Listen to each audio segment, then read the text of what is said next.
Welcome back. If you're trying to keep tabs on key moves in, well, really dynamic areas like energy and finance, you know how crucial timely info is. Absolutely. Things change fast. Exactly. And today we're focusing on Plug Power, ticker PLUG. There's been quite a bit of news recently. Definitely some significant developments on the financial and operational fronts. So our goal here is to kind of unpack the latest reports, pull out the key bits about their finances, their progress, what's really going on. Right. Cut through the noise a bit and get to the core takeaways. We want you to walk away with a clear picture of these developments without getting bogged down in maybe too much jargon. Sounds good. Where should we start? Let's kick off with the financing side. There's been a big announcement about debt, right? Yes, that's probably the headline news recently. They've secured a debt facility agreement with Yorkville Advisors. Okay, and how big is this facility? It's potentially up to $525 million, which is quite substantial. Wow, okay. Is that all coming at once? No, it's structured. The first part is an initial tranche of $210 million. They're expecting that to close around May 2nd, 2025, so very soon. Got it. And what's the plan for that initial $210 million? A specific chunk, about $82.5 million, is earmarked to pay off some existing convertible debentures. Okay, so managing existing debt, what's the impact of doing that? Well, the big thing here is reducing potential share dilution. By retiring those debentures, they expect to avoid issuing something like 55 million potential new shares. Right, and that's often a concern for investors, that dilution risk. So this addresses that head on, at least partially. Exactly. It's a strategic move to clean up the balance sheet a bit and, ease those dilution worries. Okay, makes sense. Now, shifting gears slightly, what about revenue? What are the expectations looking like? They put out some guidance. For Q1 2025, they're projecting revenue between $130 million and $134 million. $130 to $134 million for Q1 and Q2. For Q2, the range is a bit wider, $140 million up to $180 million. Okay. How does that stack up against what analysts were thinking? Do we have consensus numbers? We do. For Q1, the analyst consensus was hovering right around $131.61 million. So the company's guidance pretty much brackets that. Right in the middle. And for Q2, the consensus was about $160.20 million. Again, that falls nicely within the company's $140 to $180 million range. So it seems broadly in line with market expectations, maybe with potential for a bit of upside in Q2 if they hit the top end. Potentially, yes. It gives them some room. Okay. Let's talk cash. Always a critical point, especially for companies in this growth phase. How's the cash usage looking? They've given an estimate for Q1 2025 net cash usage around $142 million. $142 million used in Q1. How does that compare to before? That's actually a pretty significant improvement. If you look back at Q1 of 2024, their net cash usage was $268 million. Wow, so that's a reduction of, what, nearly half? Yeah, it's been a 47% decrease year over year. That's a substantial slowdown in the cash burn rate. That does sound like progress. And what about their cash on hand? Where do they stand at the end of March? As of March 31st, 2025, they reported having approximately $296 million in unrestricted cash. Okay, almost $300 million.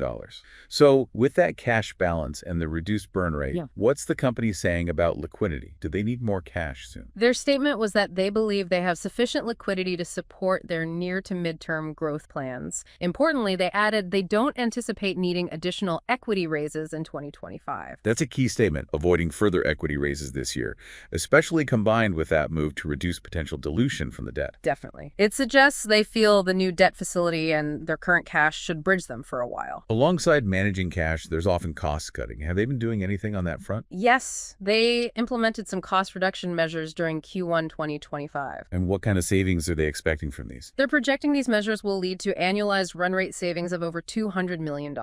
Over $200 million annually? That's quite a chunk. Where are those savings coming from? It sounds like it's a combination of things, some organizational realignment, basically restructuring, and also a real focus on getting more efficient in manufacturing and their supply chain. Makes sense. That kind of saving, if realized, coupled with the lower cash burn, could really start to change the financial picture. Absolutely. It's about getting leaner and more efficient operationally. Speaking of operations, let's talk about hydrogen production. There's news about a new plant, right, in Louisiana. Yes, that's another key piece of recent news. They've completed construction of a new hydrogen production plant in St. Gabriel, Louisiana. Okay, what's the capacity there? It's a 15 tons per day facility, 15 TPD. And how is this plant operated? Is it solely Plug Power? No, it's operated through a joint venture called Hydrogenie. That's a partnership with Olin Corporation. Right, Olin. And strategically, what does this plant do for Plug Power? It's a pretty big deal for their network. It significantly bolsters their vertically integrated hydrogen supply chain.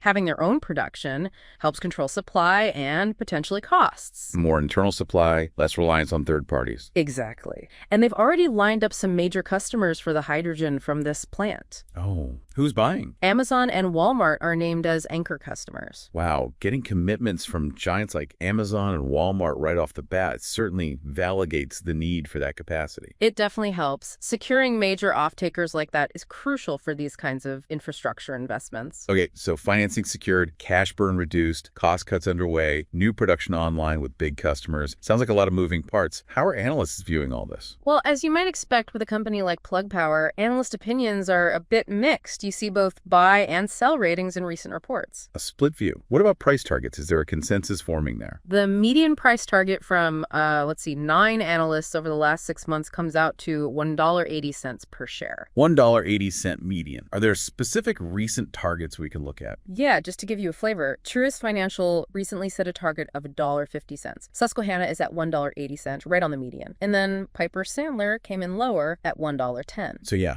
decent spread there, $1.10 to $1.80. Just in those examples.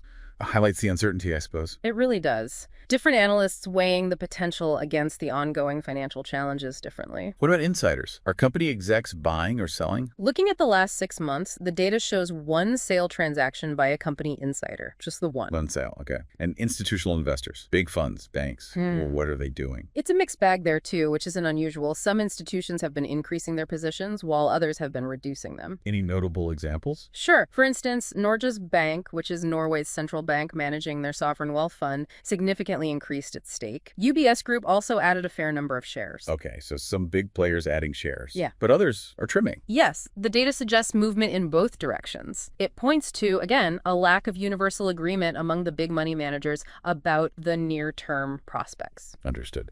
Now, something else that often flies under the radar is lobbying. Are they active in Washington? They are. There are records of recent corporate lobbying expenditures. For example, on April 21st, 2025, they spent $300,000 lobbying on issues tagged as energy, nuclear taxation, internal revenue code, budget appropriations. $300 on that bundle of issues. Any other examples? Yeah, there are other reported instances on different dates related to energy policy, tax codes, budget items. It shows they're actively trying to influence policy that affects their business and the hydrogen sector more broadly. Makes sense for a company in an emerging policy-sensitive industry like hydrogen. Absolutely. Things like tax credits, infrastructure funding, those can be critical. Let's touch on technology, too. Any signs of continued innovation, like new patents? Yes, they've had some recent patent grants. A couple examples from early February 2025 are one titled Boil-Off Shielded Coupling for Hydrogen Tank Filling. Okay, sounds technical, but important for handling liquid hydrogen. Exactly. And another one was for a support structure for shortened cryogenic transport trailer. Again, related to the logistics and handling of hydrogen. So still pushing forward on the tech development side. Seems so.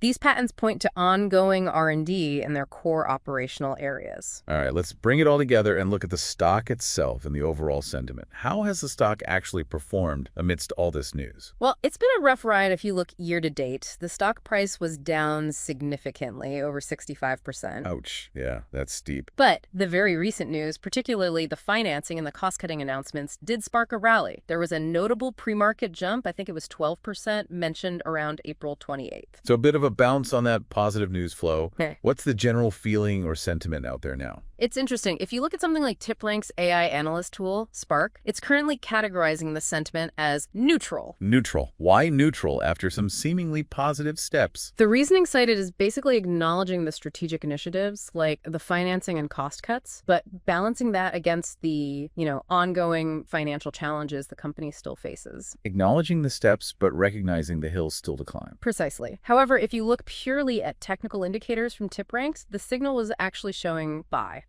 So the chart pattern guys see potential upside, while the AI looking at fundamentals and news is more cautious. That's a good way to put it. It reflects that tension between recent positive actions and the longer-term financial recovery needed. Okay, so let's try to summarize the key insights from all this. What are the main takeaways for someone following Plug Power? Well, first, that big $525 million credit facility seems crucial. It tackles the immediate liquidity questions and, importantly, takes some of that share dilution risk off the table for now. now. Right, addressing two key concerns simultaneously. Second, the reduction in cash usage, that 47% year-over-year drop, is a really significant number. It shows tangible progress towards financial sustainability, though they still have a ways to go. Definitely a step in the right direction on the burn rate. Third, the Louisiana hydrogen plant coming online is a major operational milestone. It strengthens their production network, that vertical integration we talked about, and landing Amazon and Walmart as customers is a big win. Yeah, validates the investment and secures demand. And finally, those cost cuts.